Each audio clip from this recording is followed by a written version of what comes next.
小小，终于回。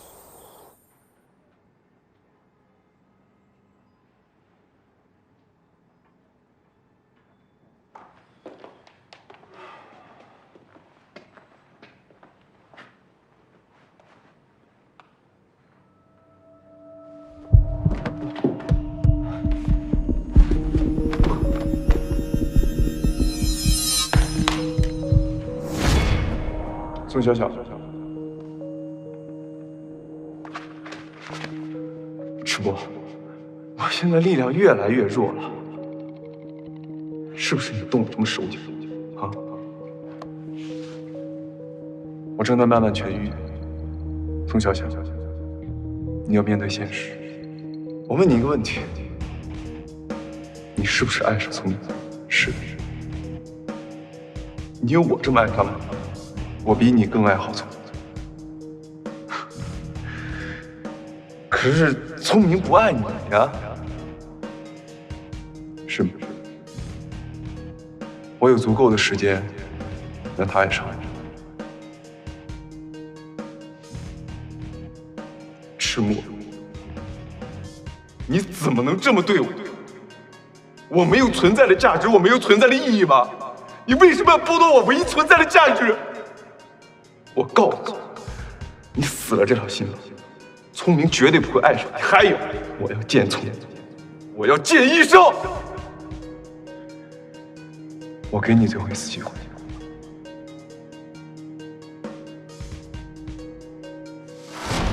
什么？你怎么了，迟梦？迟梦，你这边也看一下我。迟梦。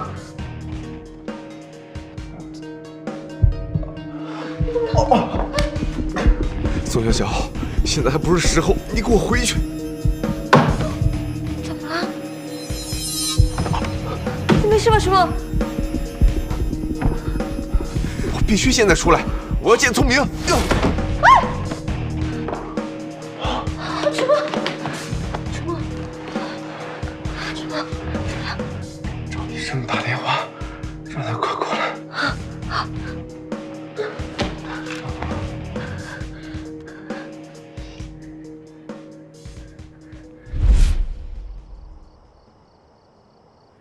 这么说，小小他消失这么久，是因为迟梦的戒指已经进行了一次消磁。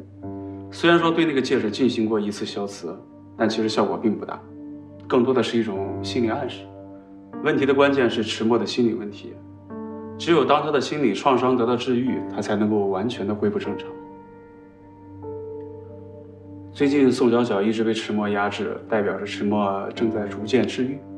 他是主人格，相信经过这么一次创伤，只要他挺过来，应该问题不大。也就是说，宋小小可能会从此消失。医生，有没有折中一点的办法，让两个人格和平共处？我是医生，我们的最终目的就是治愈，而一旦治愈了以后，两种人格只能留下一个人。如果宋小小留下，那么消失的就是迟墨。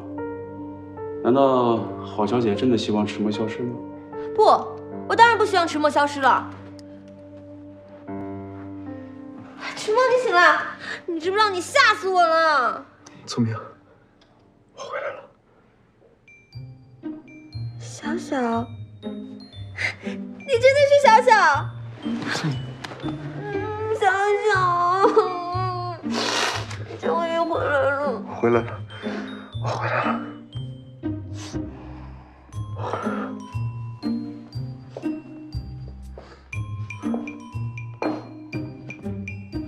我回来了，我回来了。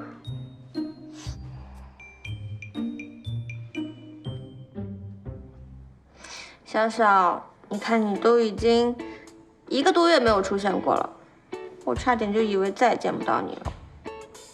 那我这1个多月没回来，你没有忘记我？怎么会？当然没有，我每天都给你发微信了，不信你看。是吗？嗯，没有骗我啊？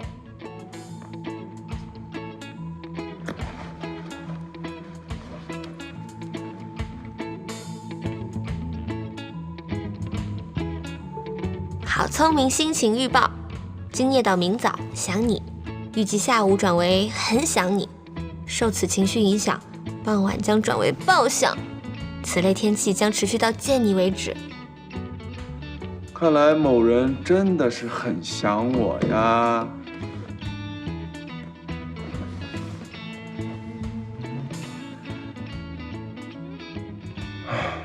聪明啊，你说我这1个多月没回来，感觉还有点疏离感。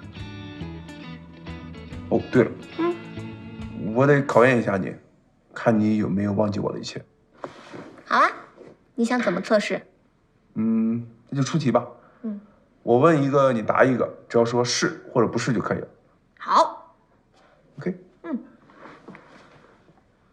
宋小小吃桃子过敏。不是。宋小小喜欢吃椰子。是。宋小小有晕血。不是。宋小小恐高。是。宋小小喜欢西装。不是。宋小小喜欢喝酒。是。你喜欢沉默。是。宋小小。哎呀，就随便问问的。来，下一题。宋小小喜欢喝牛奶。是。宋小小喜欢看动漫。是。宋小小喜欢开跑车。是。宋小小不喜欢吃米饭。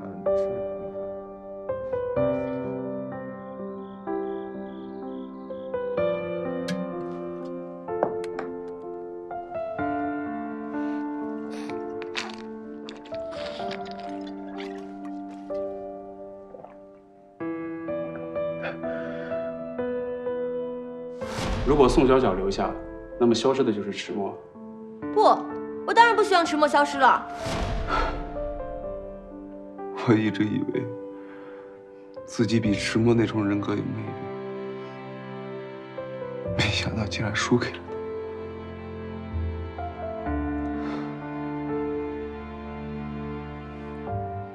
他。宋小小，珍惜和聪明在一起的时间吧。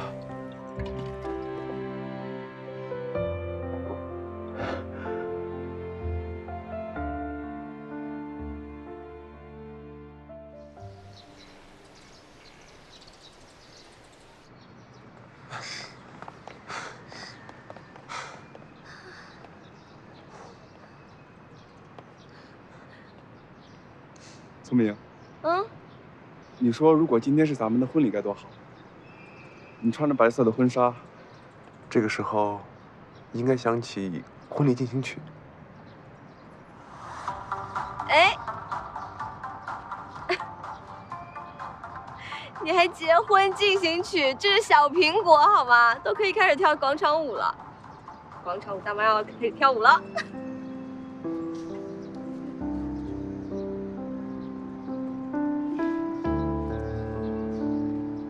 聪明，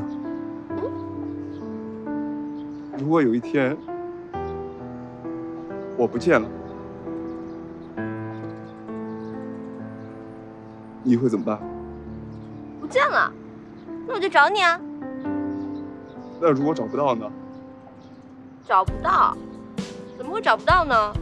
那我就一直找，一直找，一直找，一直找呗。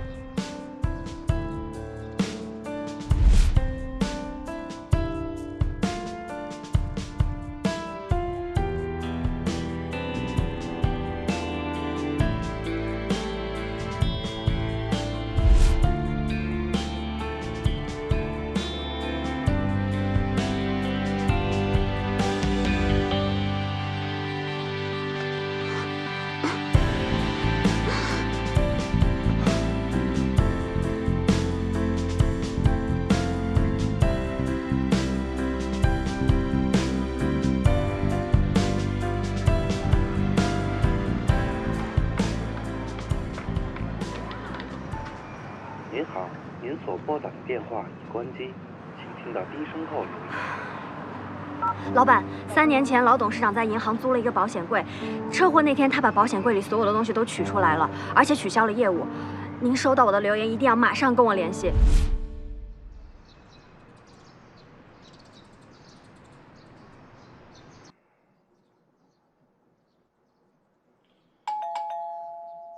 谁呀？这是大清早。看花，你开门去。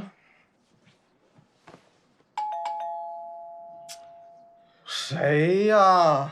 开门去。我不去，要去你去。我给你100块钱，不开门去。再加100。行，加100，加100。去。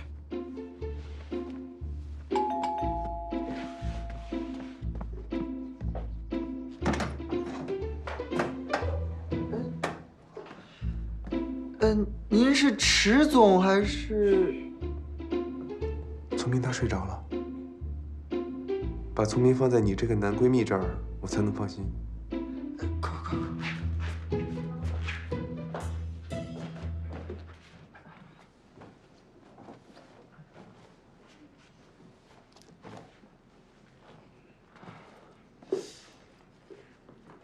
这大清早的，你们公司不开会啊？今天的宋小小是完全属于郝聪明的，任何事情都不可能打扰我们。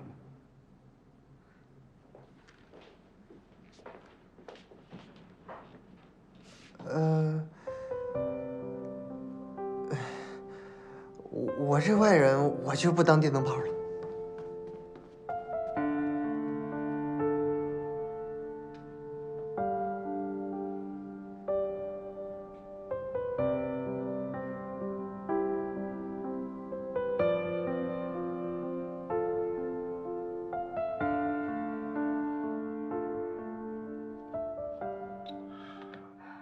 奇怪了，都这么晚了，怎么还没回来？电话也打不通，该不会出了什么事儿吧？不会的，迟默有时候想一个人静一静，手机会关掉的。那可怎么办？我有非常重要的事情要和老板汇报。是石总托你查的事儿吗？金秘书，如果你信得过我的话，不如把文件给我，等迟默回来以后，我帮你给他。我自然信得过宋总助您，不过这份文件真的非常重要，请您务必要亲自交给老板。您放心，等他一回来，我马上给他。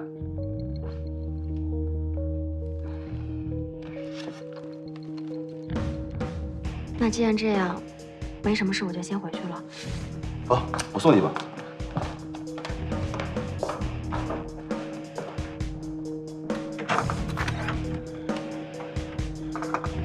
宋总助，就送到这儿吧，您就别送了。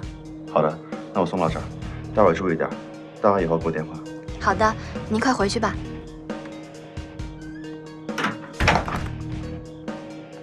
老板，您到哪儿去了？怎么现在才回来？我想放松一下，不太想处理公司的一些琐事，所以今天就关了1天手机，给自己放了1天的假。您是放假了，可把我急死了。哦，对了，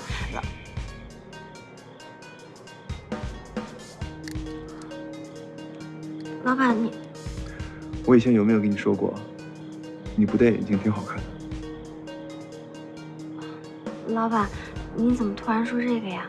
没什么，只是以前我太少去发现身边的美好，对你们几个亲近我的人也是关心不够。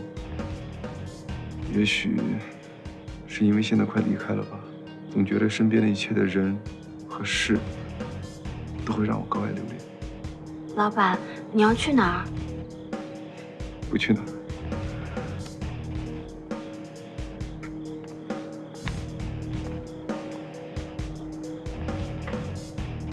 记住啊，以后不要再戴了。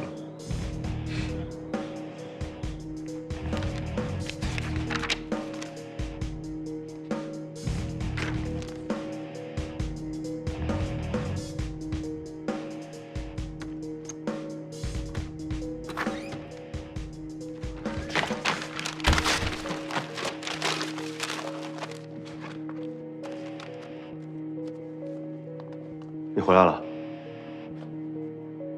你怎么穿成这样？没什么事儿，你就回去休息吧。啊，刚才金秘书来过，让我把这给你。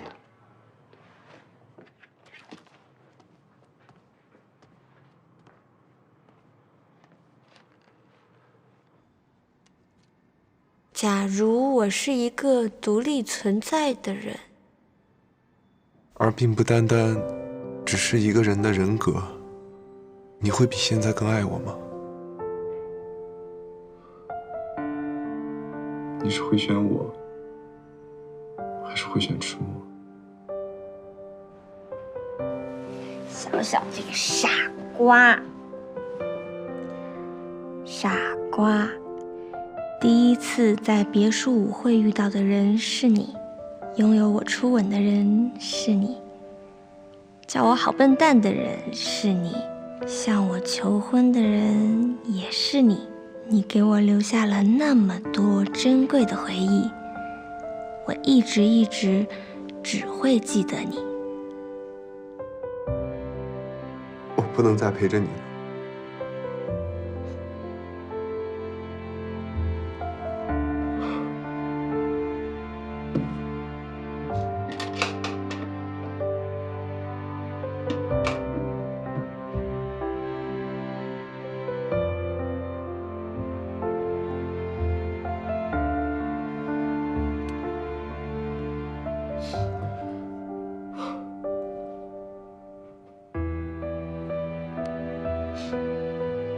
迟墨，我离开，并不是因为你赢了我，而是因为你已经懂得如何去爱一个人。陨石戒指要是消磁了的话，迟墨就会被彻底治愈。这样一来，我的计划就可能会受到波及。不行，我不能让迟墨如此轻易地被治愈。不要让他觉得孤单。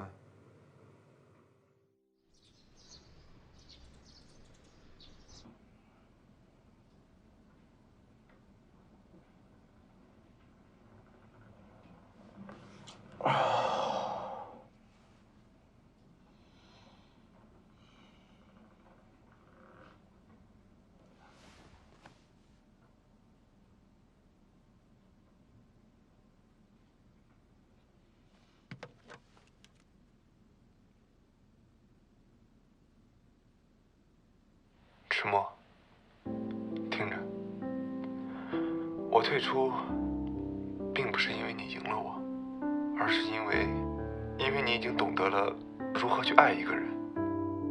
答应我，如果我消失了，请代替我继续守护好聪明，好吗？不要让他觉着孤单。虽然他嘴上不说，但是在他心里哭泣的时候，一定要好好的安慰他。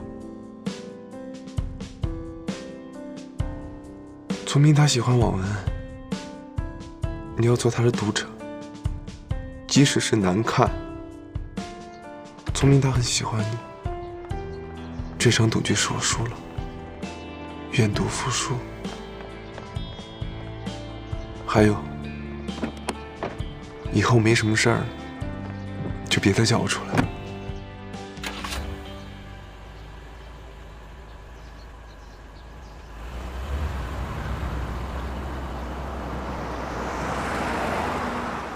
迟墨，你可别怪我把真相告诉郝聪明，这都是你自找的。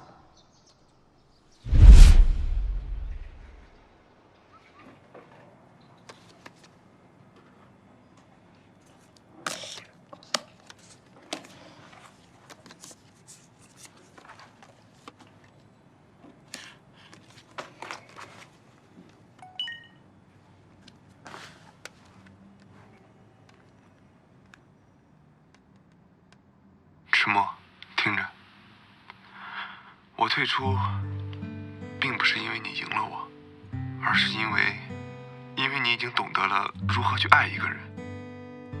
答应我，如果我消失了，请代替我继续守护好聪明，好吗？不要让他觉着孤单。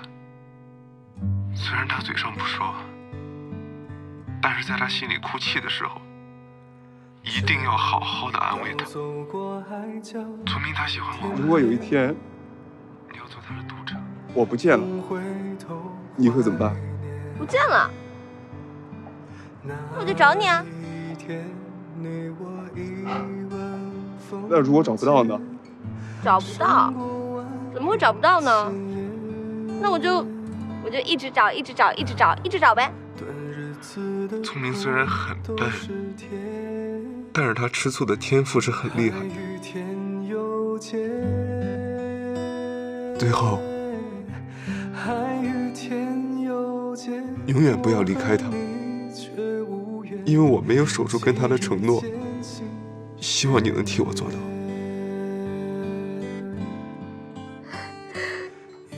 原来小小，你那天是来跟我告别的是吗？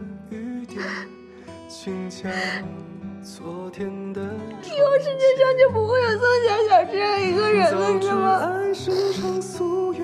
我就该学习告别，在你会幸福的那天，做最后的告别，对你再说一遍再见，守着相爱的誓言，从不能相恋，至少可以眷恋。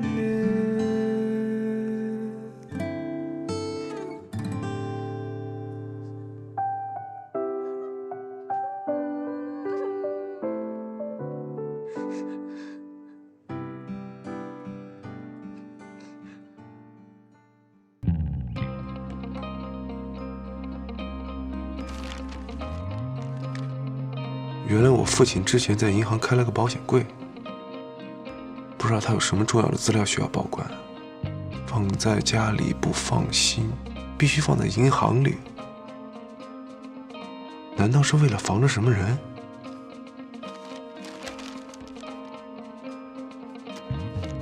为什么关键的信息少了一页？这么说来，幕后的黑手可以锁定为这几个人：表哥、金秘书、几个股东、郑宝珠、郑富。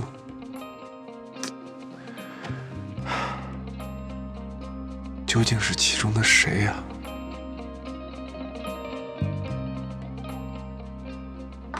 哎，好小姐，好姐，你不能进去。不行，我今天真的一定要去洗东西。哎，好小姐，出去吧，没事儿。聪明，你找我有事儿？迟墨，我来是问你，你的人格分裂是不是就要治好了？你听谁说的？我听谁说的不重要，你就告诉我，是不是你一旦治愈，小小他就会彻底消失？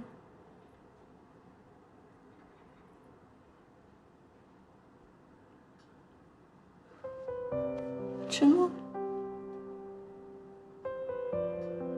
迟大爷，迟总，我求求你，能不能稍微放缓一下你的治疗进程，你让小小再多待几天？我求你了，迟总。宋小小，你心里只有宋小小是吗？是。你有考虑过我的感受？啊？不是这样的，迟墨。我只想让你稍微放缓一下陨石戒指的消磁，我想让小小再多留几天，1周，3天。你给我3天，我跟小小好好道一个别。郑国东，这边请。宋小小的出现本来就是一个……迟总可能还有点事儿，麻烦您在门口等一会儿。我现在只是把我的生活归回正轨而已。聪明，你要清楚，宋小小不过是我人格分裂出来的一个亚人格而已，他不该存在，世界上根本就不该存在宋小小这个人。不，他存在。就算你试图抹杀他存在过的痕迹，他也会永远永远留在我的心里。我不想听你说这些，你出去吧。迟墨，我不会让你抹杀小小存在过的痕迹，你等着吧。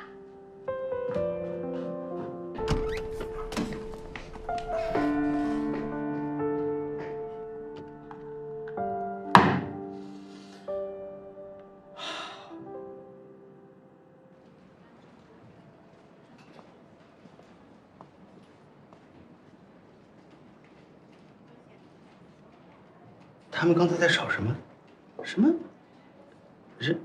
人格分裂？我也没有听太明白。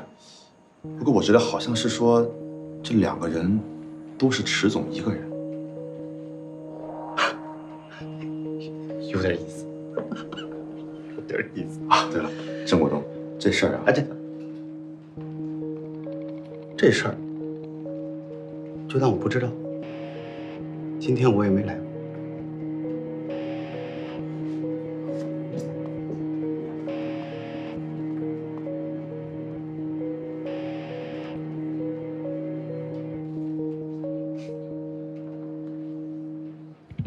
真的会有这么荒唐的事儿啊？哎，信不信由你们啊。当时我可是在他办公室门口亲耳听到的。对了，当时宋总助也在，你们可以私底下去采访一下他。哎，刚才您说那个人格分裂是怎么回事？是这儿的问题？应该是精神问题的一种吧。啊，天哪！堂堂池氏集团的大当家，竟然是个精神病，这说出去不是让人笑掉大牙吗？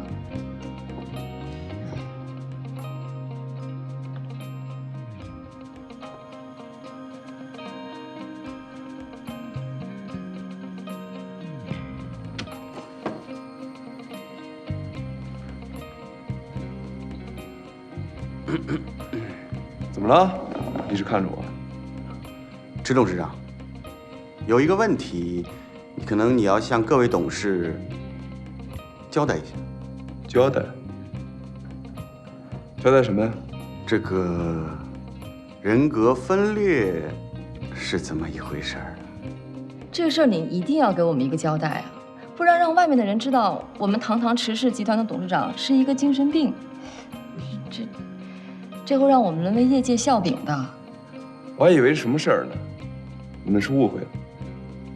郝聪明之前有一个副业，是网络小说的小说家，我们只不过是在谈论网络小说而已。嗨，我就说嘛，这种事不能随便相信的。人格分裂，你见过人格分裂啊？我宋总助见过，他见过。嗨，这都怪这个宋总助，你说他红口白牙的，没有确凿证据就敢胡乱八卦，真是的。这真是。好了，不要讨论这些无聊的问题了，开会吧。咱们这次会议的主题放在了投影仪上，大家看一下。今天的会议就到这儿，散会吧。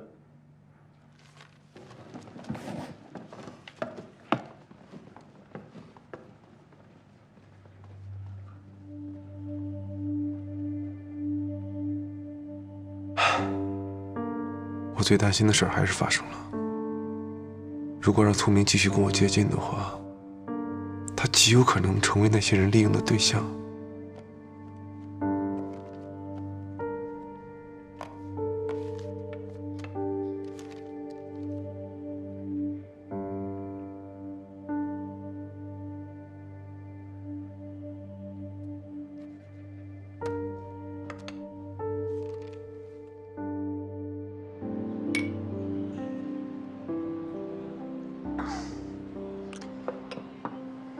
酒真是好东西啊，一醉解千愁。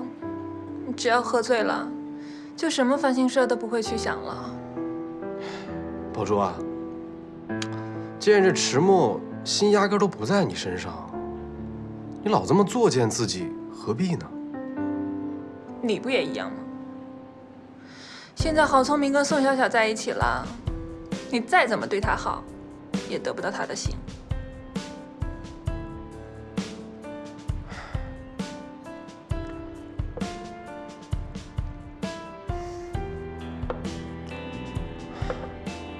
我啊，现在是已经释然了，我是喜欢聪明，但我更希望他过得幸福，过得好。他要是真觉得跟宋小小在一起过得更好的话，我成全他。毕竟这爱一个人，是希望他过得幸福，而不是占有他。我发现你这个乡巴佬人倒是挺好的嘛。那是，你也是啊。你要是真爱迟墨的话，就应该放手，让他追求自己的幸福。凭什么他能有幸福，我没有啊？你看，虽然你们俩现在做不成夫妻，那也比仇人强，说是不是？你要是现在成全了他的话，那你们以后就还都是朋友。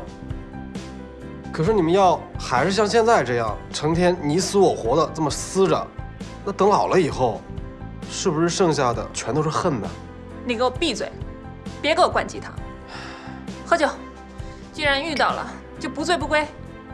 行，喝，陪你喝到醉。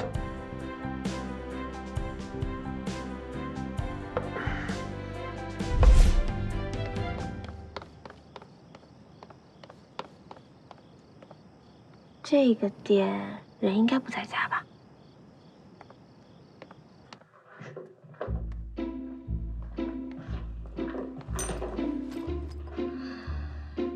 应该就是这里吧。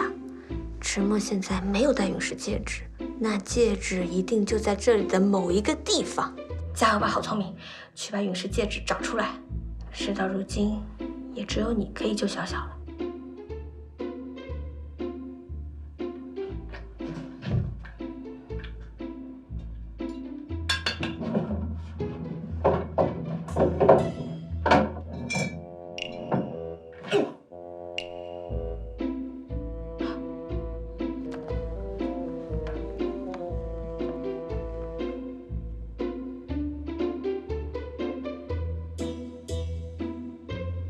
那些电影里的有钱人不是有密室就是有保险柜，迟墨这怎么什么都没有啊？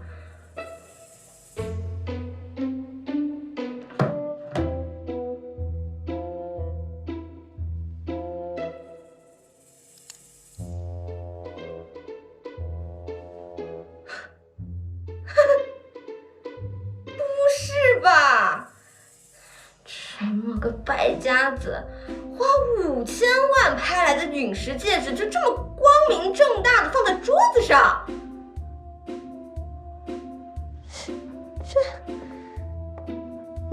你在干什么？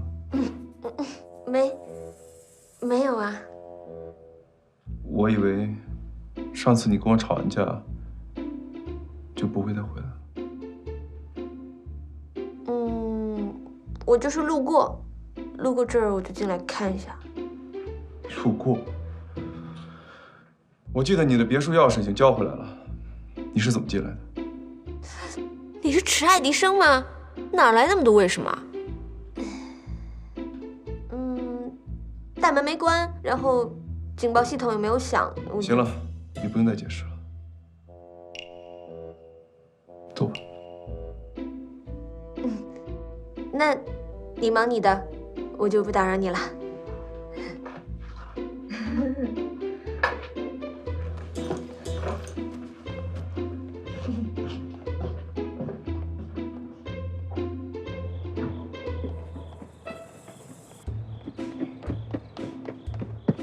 好在是我聪明，总算把你安全弄到手了。这是什么？胶水，戒指是假的。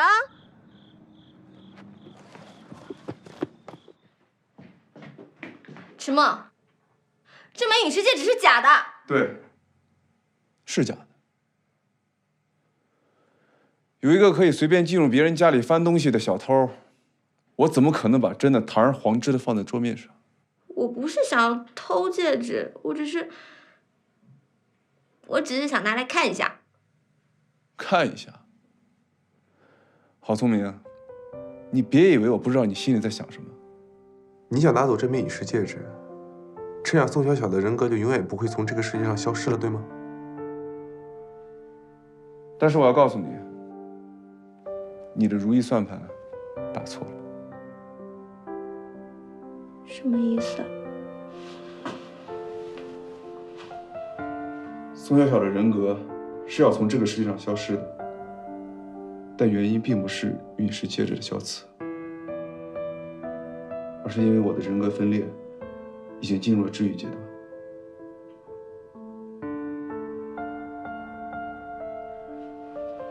而且治愈我的最关键是你。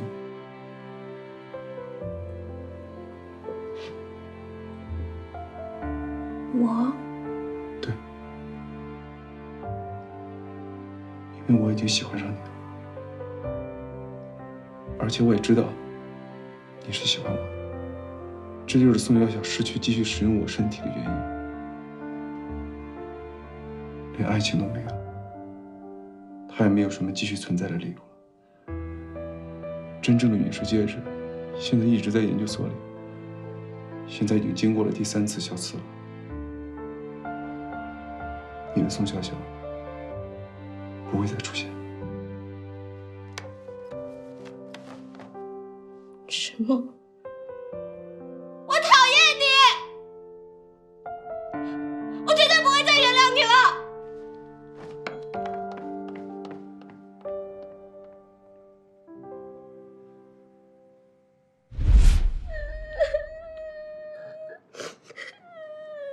哎呀，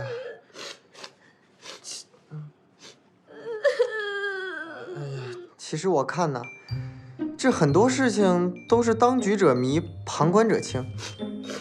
你大可不必这么难过。你说迟墨他怎么可以这样对我？怎么可以这样对小小？你说我怎么能不生气吗？据我冷眼旁观，你这正是惊觉相思不露，原来只因已入骨，情不知所起，一往而深。说人话！其实你不是生气迟墨让小小离开，你只是生气自己已经爱上了迟墨。不可能，我已经喜欢上了宋小小，怎么可能再喜欢迟墨呢？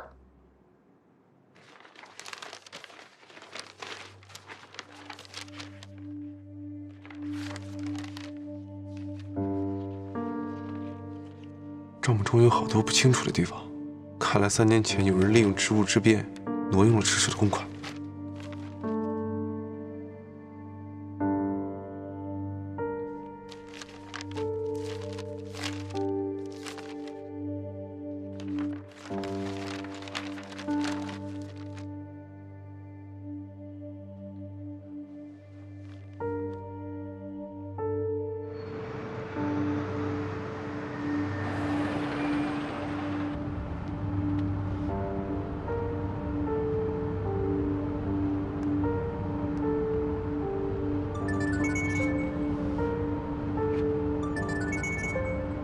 喂，你好。我是迟墨。什么？你说你有3年前我父亲车祸的证据？是真的吗？公文包里的文件，您还有备份吗？那太好了。那我去哪儿见您？鸿福宫宾馆6208是吗？好，谢谢。宋董柱。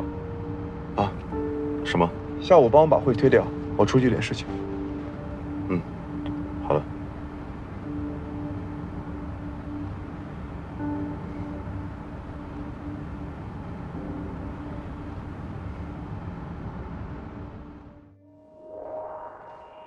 迟墨已经掌握到线索了，要是让他拿到关键性的证据，我就吃不了兜着走了。不行，我说什么都得抢在他前面，把东西拿到手。哎，宋董柱，你这是去哪儿？我有点事得忙去了。你不是说要亲自送一份资料去大客户那儿吗？他们那边还等着呢。不好意思啊，麻烦你帮我跑一趟，我真的没空。哎。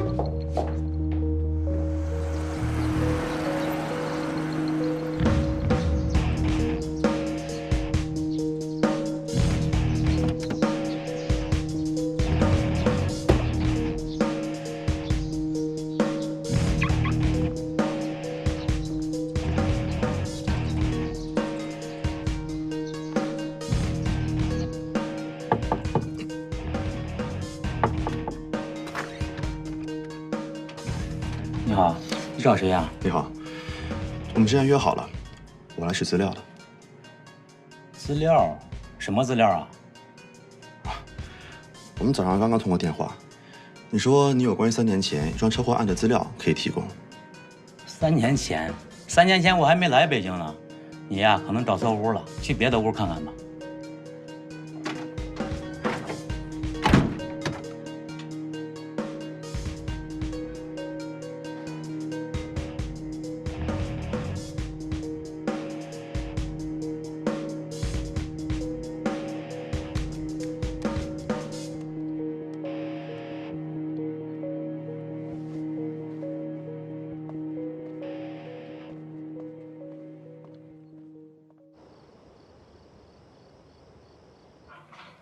老板，你没事吧？3年前车祸的始作俑者，我已经知道是谁，但是我没有他的任何证据，所以我希望你帮我去调查一下公司的财务状况。记得，这件事情要绝对保密，不要打草惊蛇。我明白了。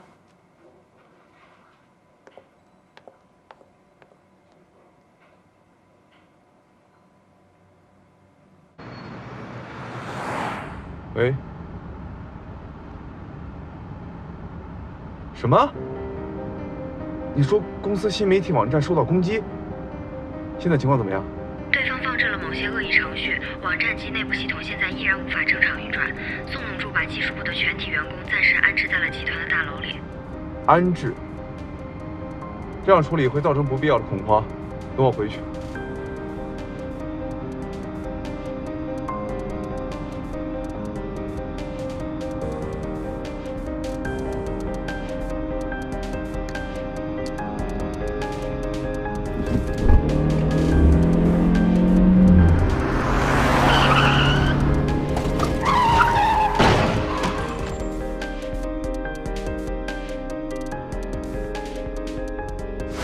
你和迟墨都是我的孩子，回头是岸。你还得再经历一次当年受创伤时的痛苦。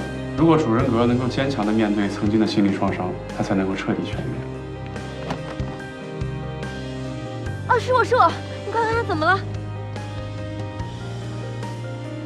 你还好吗？好聪明。走啊，苏明。走。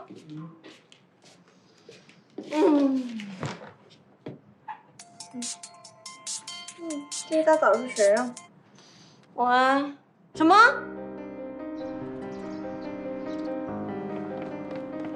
二位大哥，你们让我进去，我要见迟墨。对不起，上面有交代，除了医护人员之外，闲杂人等一律不得入内。我不是闲杂人等，我是……是啊，我跟迟墨是什么关系？说我是他另一重人格的女朋友，这2尊门生未必会相信。情况紧急，实在不行就硬闯。我也没有足够的战斗值啊。二位大哥，是这样的，我跟迟总的关系有点复杂，但是我今天必须要见到他，不好意思了。哎，宋总助，你来的正好，你快跟2位解释一下，我要进去见迟墨。对不起，迟墨刚度过危险期，现在需要静养，你稍后再来吧。不是，他莫名其妙遭遇车祸，我担心中间有什么计划。郝小姐，你还是请回吧。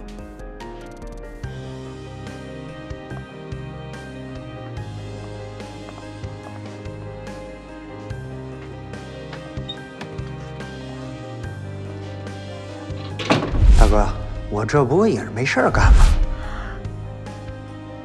是他。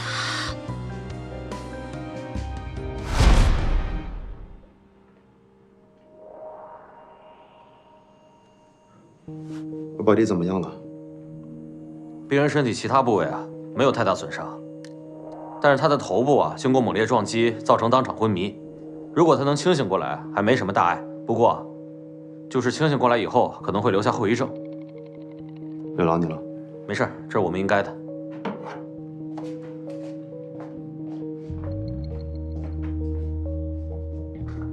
没想到你命这么大。不过没事，你放心睡，想睡多久就睡多久。公司里边的事我会替你打理好的。就连姨妈，我也会替你好好照顾的。谁让这么多年来，你跟姨父都这么照顾我呢？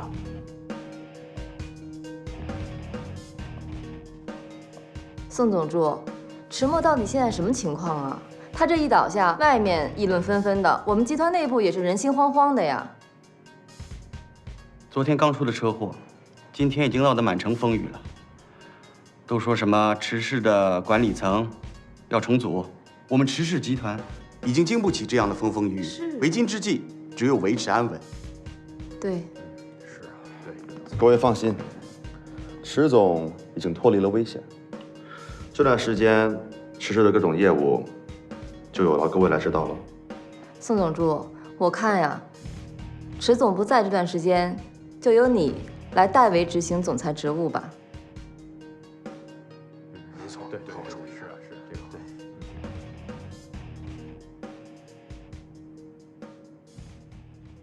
我的2次绑架都在迟墨别墅的附近。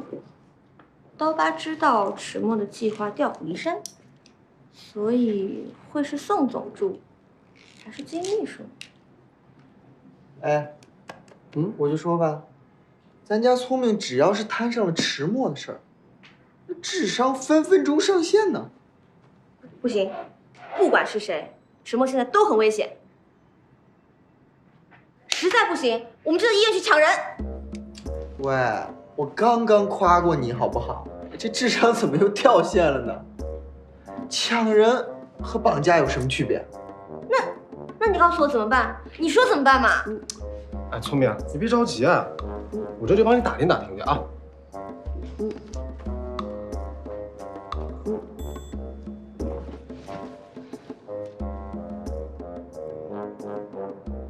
哦喂，现在迟墨那边情况怎么样啊？哦。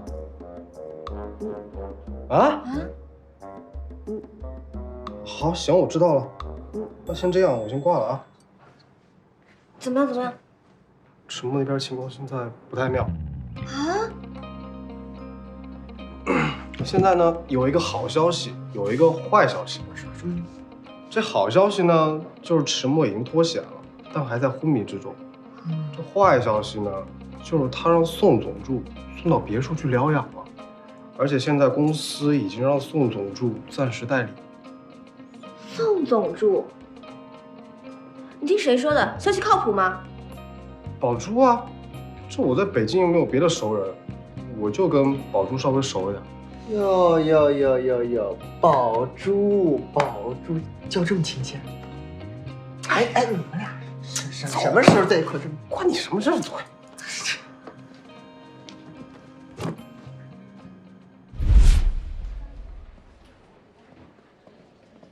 资料在这儿。谢谢。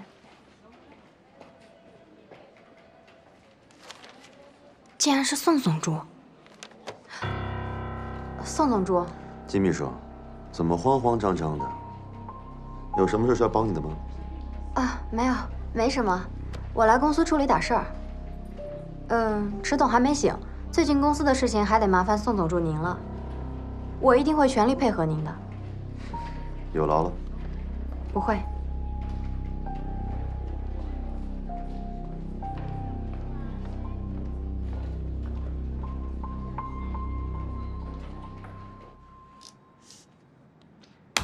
我决定了，不能把迟墨一个人留在别墅。现在敌在暗，我在明，幕后的神秘人又是他身边的亲信。现在迟墨就是砧板上的鱼肉，到嘴的烤鸭，实在是太危险了。哟，你这说的我都饿了。虽然小小的灵魂已经不在了，但是我一定会好好保护好他的身体。哟，还守护什么身体？喜欢迟墨就直说，口是心非。对了，聪明，我跟你一块儿去。我力气大，这万一要出点什么状况的话，我来断后。喂，你们两个真的是世间罕见的2朵奇葩。哎，你们觉得这事儿警察叔叔能不管？再说了，这迟墨要是醒了还好，可他要是没醒呢，你们两个还不得被那幕后的黑衣人给整死。唐花啊，你就不要跟我一起去了，万一出了什么意外，我爸也没法跟你爸交代。我爸一直跟我强调，你是家里3代单传，所以你就不要跟我一起冒险了。哎，没事儿，聪明，就是别跟我这么客气了。要是做不成夫妻，咱们不是可以做朋友吗？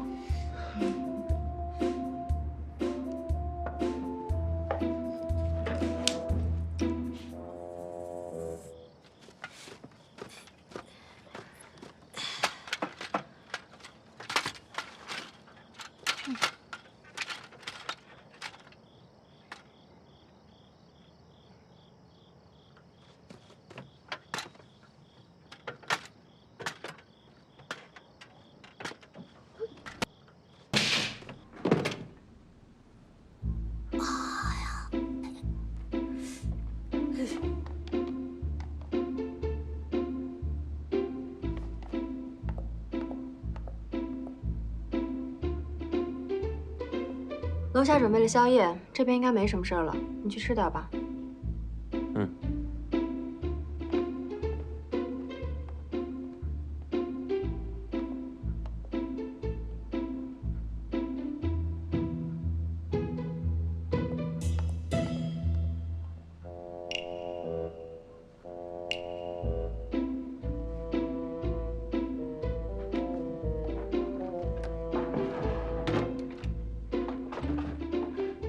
陈梦，你放心，我这就救你出去。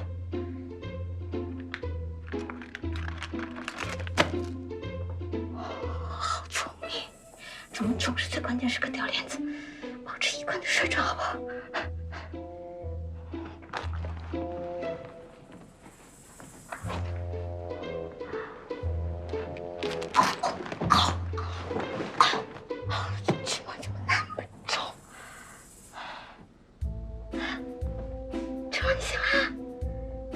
你是谁啊？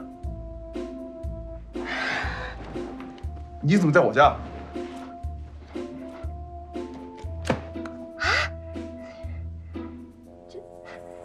我想起来了，你是那个碰瓷儿的拜金女。不是，怎么你不记得我了？我告诉你，我不论你有什么企图，马上离开我家，要不然我就……你现在处境很危险，小声一点，别被外面人听到。不要再说话。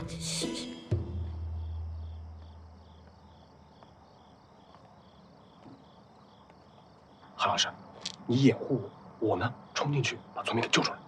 哎，大哥，你警匪片看多了，咱这属于夜闯私宅，你干坏事低调点行不行啊？我给村民打个电话，先看看情况。万一他已经陷进去了，我们赶紧回去想办法捞人，争取他宽大处理。哎。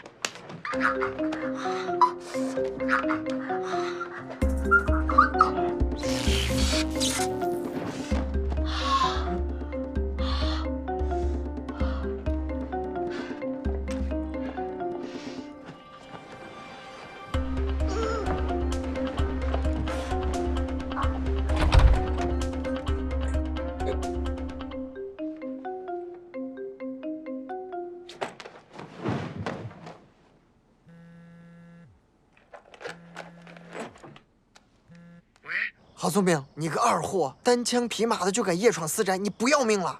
现在什么情况？赶紧回答我就快得手了，只是……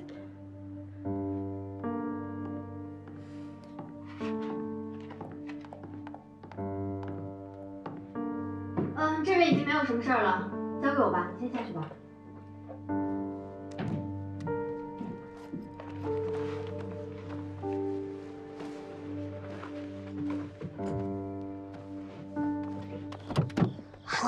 快，小心！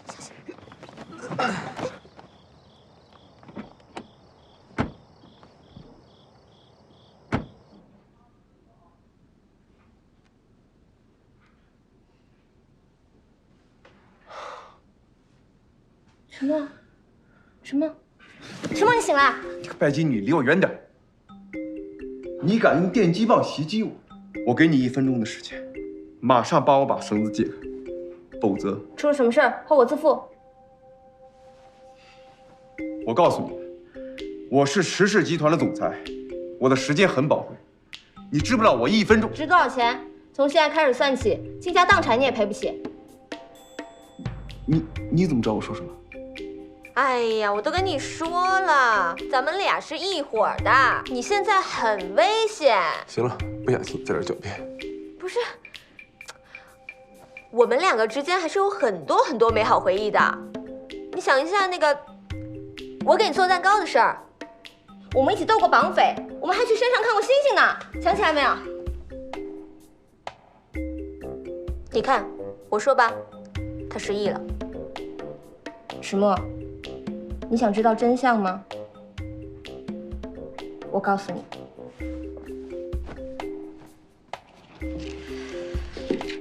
事情是这样子的。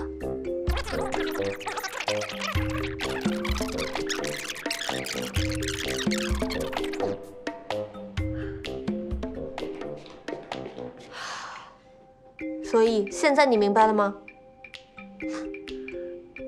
你是说你叫郝聪明？我因为戴我们家的陨石戒指，所以人格分裂了，分裂出来另外一个人叫宋小小，他是你的男朋友，你们非常相爱，你们还订婚了。我因为嫉妒他，拿陨石戒指去消磁，就等于说我杀了你的男朋友。现在我身临险境，而且还是身边的亲信所为，你现在不计前嫌的来帮助我，我明白了。是不是想起来了？想起来了？你有病吧？不是我有病，是你有病。哎，不是，是你有病，不是你们他们。有什么？石墨被人带走了？监控里是2男1女。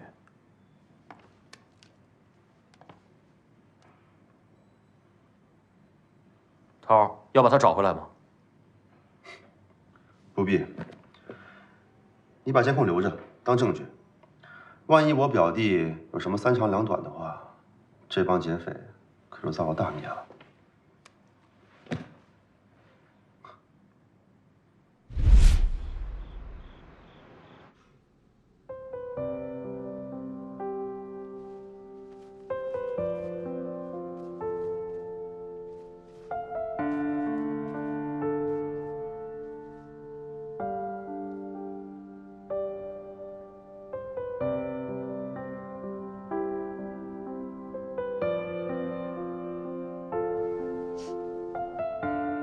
石墨，我明天就带你去见赵医生，让他帮你恢复记忆。石墨，经历了这么多事情，我才发现，我一直在抗拒对你的感情。如果不是你变成这样，我真的，我还不知道，其实我是爱你的。对，一开始你处处针对我，我真的很讨厌你。但是相处久了之后，我发现，其实你这个人也挺可爱的。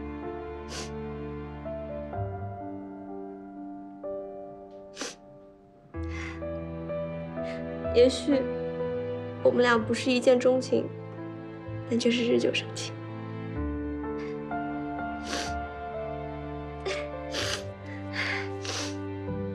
石墨，我一定会找到办法让你恢复记忆的。早点让真凶伏法，你也可以早点脱离危险。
这什么呀？你到底想干嘛？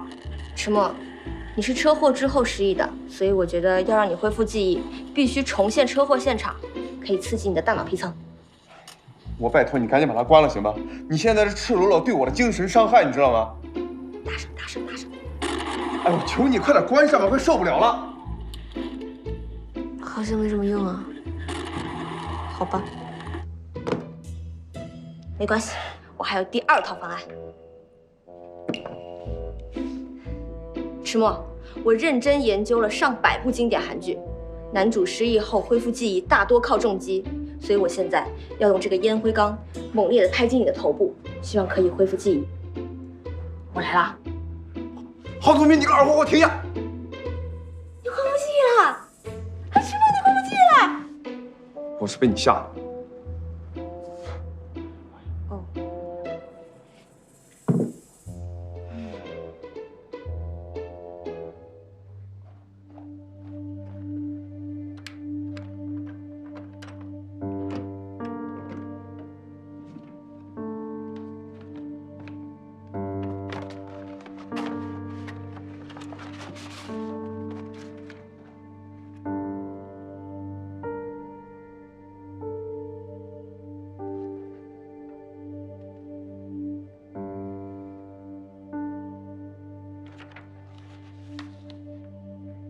这是宋三水的交易记录。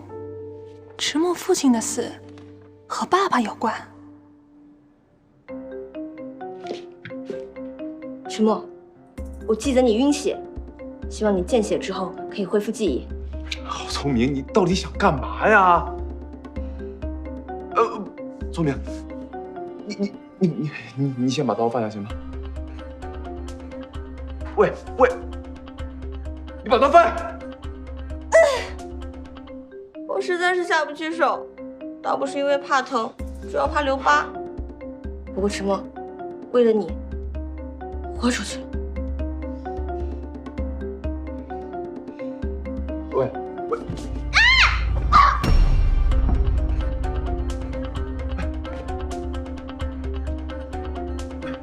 拜金女，你没事吧？拜金女。